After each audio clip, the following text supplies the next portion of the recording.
Hey guys, this is SF and last part, and it is my Dark Monsters, and I have to say it, I have to introduce her, and that is Pandora.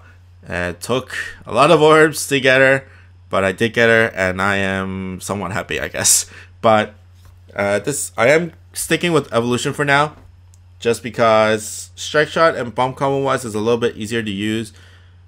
When you compare it to the Ascendant. Well, I guess Ascendant strike shot is really powerful, but bomb combo wise, Evolve is easier to use, and then I guess I basically, cross out the abilities.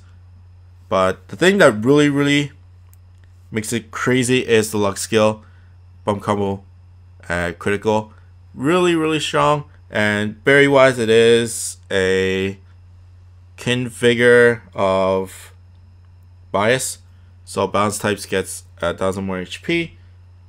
Other hatcher monsters, of course, in terms of Transcension, I have Siegfried when I rolled Pandora. I have Harley X, I have normal Harley. Normal Harley, I need to get rid of that Speed Clear Berry. Harley X has double kin strength. One is class, one is bias. So those two do stack, for people who don't know. Eclipse has Cutthroat and Speed of Bias, Kin Speed. And then Loki, Kin Strength of Style, and then Class of Kin Vigor. That's all my Transcensions, I think. And I don't think I have any other Transcensions that are waiting. Dark monsters like Transcensions, it's okay. I have most of them, question mark. I'm just recalling any dark Transcensions, and I think I got them all, surprisingly. Like all the other elements I'm missing a lot, but I'm pretty sure there's one or two that I don't have. Oh yeah, I don't have Hemlin and Mundus. Okay, that's a lot. That's a lot already.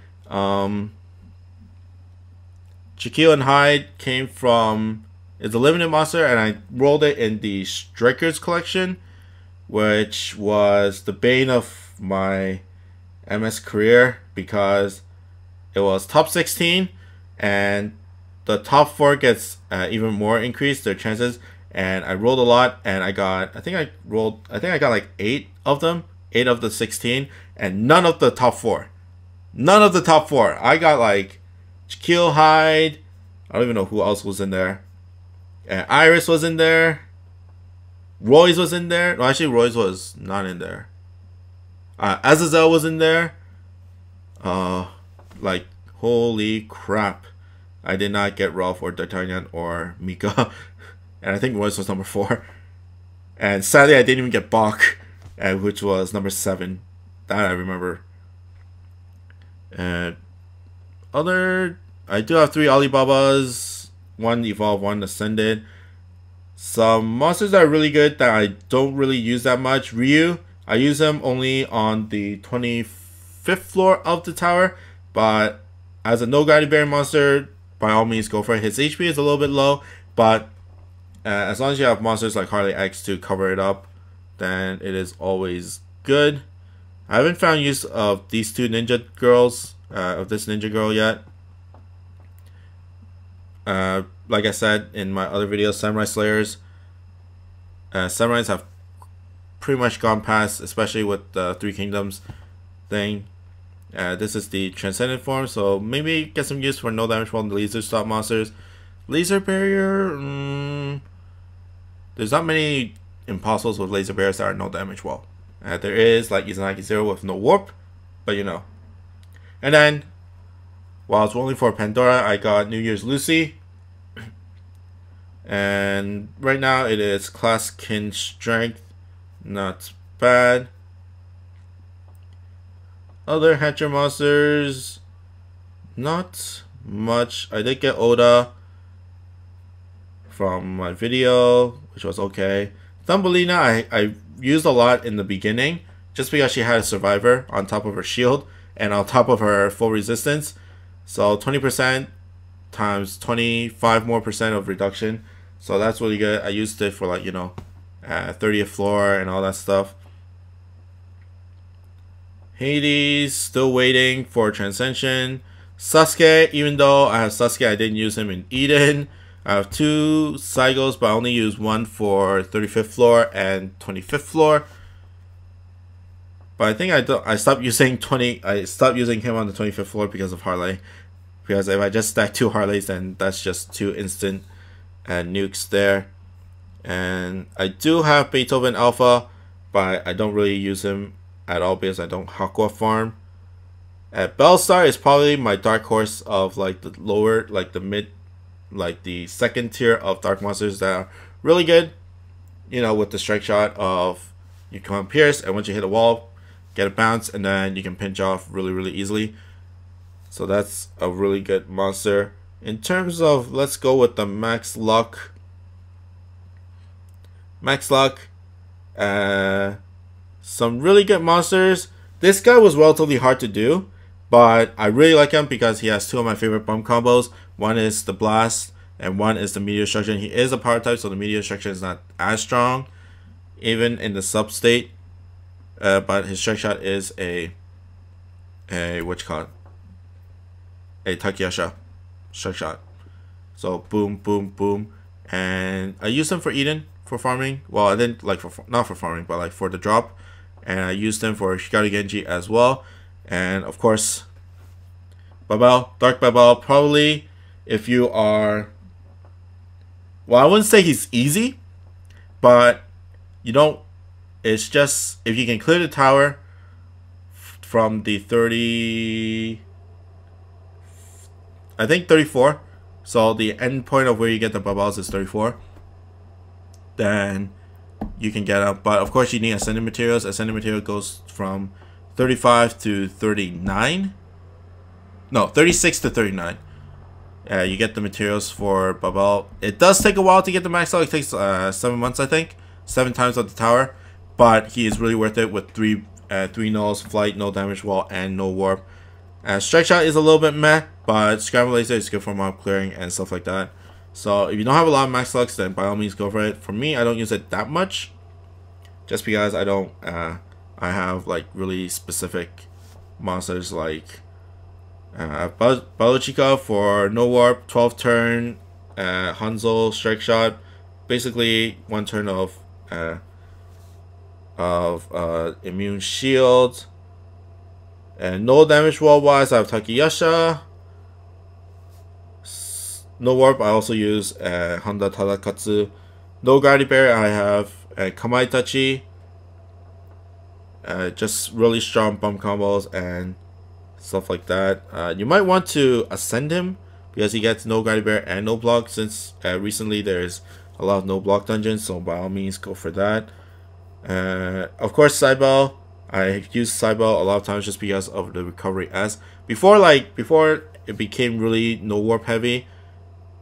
But you might want, in terms of no warp, she's probably the best in terms of dark no warp monsters. Besides, I guess, Babel, but in terms of viability. But if you're just going into no warp dungeons, then Saibel is probably the best. Basically no holes except for maybe the HP, but she does have recovery S, and everything else is really strong. No Guardian Barrier, of course, go for Death Coil if you want, or Soul Wing X if you want. No damage wall. I do have Satellite for no damage wall, but most people will go for the Evolve just because it does more damage. What other no damage wall? You can go for Cthulhu if you want for no damage wall. What else do I have for no damage wall? This is a no damage wall monster. Not bad, but you know, not the greatest either. Shotgun's not bad. Blast type not bad, but he is a 5-star dungeon, so that's a little bit iffy. Gnome is also a no warp, no damage wall. Now he's an easy max luck. If you really want an easy no damage wall max luck, then go for it. It's a lot more easier than Takayasha, although Takayasha is probably the best. Probably the best no damage wall dark monster in the game even now. Especially if you exclude like the collab dungeons like Ultron with no damage wall, and then Strike Shot is basically Hakua. And he does have no warp as well. Undead Dragon, I used Undead Dragon when I was farming Hona Tadakatsu, so you can go that route into no warp, into a really good dark no warp once he's out. And unlike my fire monsters, I don't have what you call it. Oh yeah, I do have this. I didn't really farm him. I wanted to farm Bison, but I didn't farm him, and I didn't get materials to send him either. I don't think Street Fighter's gonna come back anytime soon, so that's a little bit sad. But in terms of dark monsters, that's pretty much it. Like the Impossible's Colossals, Akasha is really strong in my opinion. His bump combo does surprisingly a lot of damage even without the poison. So if you get close to it, then it just does a lot of damage. It's a short poison spread as well as a short spread 9 in the sub bump. So 2 shorts, and then his strike shot also decreases defense, and it's a 25% cut. So you do 25% more damage onto the boss for I don't know how many turns. I think it's like 2 or 3 turns. But yes, Minesweeper, no win, no damage wall, like basically 3 abilities, 2.5, let's say 2.5, and a Beast Slayer for why not, for whatever reason. Yomi, very strong. His bump combo is a little bit hard to use, just because it's a follow laser. The follow laser is, or fellow laser, not follow, fellow. Basically, it will shoot lasers towards the, so you have 1 moving monster, and then you have 2 stationary monsters. Once the moving monster hits Yomi, they'll shoot 2 lasers to where the stationary monsters are, connecting the 2 stationary monsters, and then that's how you deal damage. And it's a 24k. It's basically 2 lock-ons, but it's not really a lock-on. Like, it's harder, but the poison meter is very strong. It's the same as Ascendant Gabby. I think it's a lot of damage, and then 35k, 350k poison for like 2 or 3 turns. I think it's 3 turns. So it's crazy powerful, and 2 nulls, no warp and no gravity barrier. And then Skill Me 0, like I said in my liked box, relatively underrated in my opinion, just because doesn't have 2 real good nulls. She does have Minesweeper M and no block, but you know, no block is not really considered yet as a really main ability, main null ability. But she does have Recover S, which a lot of people kind of forget about her. The Recovery S does help a lot, and it's not like her gauge is super fast. Strike Shot is very strong as well. You just have to get close to the enemy, which can be a little bit difficult. Bump Combo is kind of half and half, because if you can't reach the weak spot, then it's really, really bad, basically. And of course, the last Impossible Akala is not, I don't use them that much. But if you don't have like Arthur or Lucy, Arthur or Udi, then by all means use them for the tower stuff. But that's pretty much it for my dark monsters. Of course, Pandora is probably the new OP, and she's gonna get used a lot more in the near future. And I'm not sure how much I'm gonna use of Lucy either. But that's pretty much it for me. I hope you guys like and subscribe, and I'll see you guys next time. Bye.